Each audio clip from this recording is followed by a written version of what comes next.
1976 সালের 21 ডিসেম্বর মাত্র 4,500 টাকার ব্যবসা দিয়ে যাত্রা শুরু করা ত্রিপুরা গ্রামীণ ব্যাংক বর্তমানে সুবর্ণ জয়ন্তী বর্ষে দাঁড়িয়েছে প্রায় 15,400 কোটি টাকার ব্যবসায়।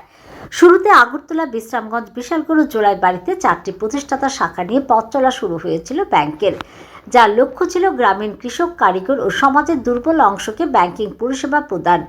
বর্তমানে ত্রিপুরার 8 জেলায় 150টি শাখা, 13টি অতি ক্ষুদ্র শাখা, 3টি আঞ্চলিক কার্যালয় এবং 43টি এটিএম এর মাধ্যমে পরিষেবা দিচ্ছে ব্যাংকটি।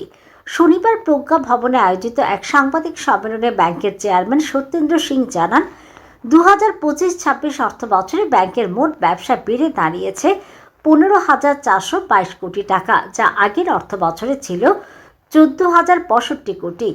একই সঙ্গে আমানত বেড়ে হয়েছে 10,890 কোটি টাকা এবং মোট অগ্রিমের পরিমাণ 4,532 কোটি টাকায় পৌঁছেছে।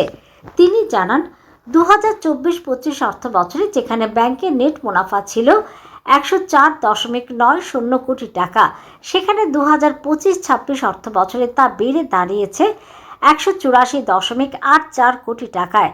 এই সাংবাদিক সম্মেলনে চেয়ারম্যান সত্যেন্দ্র সিং ছাড়াও উপস্থিত ছিলেন জিএম অনুপ কুমার সাহা এবং chief manager Shailesh Biswaranjan. Today we have grown into a strong institutions with 150 branches, 12 ultra small branches and presence across all 8 districts of Tripura.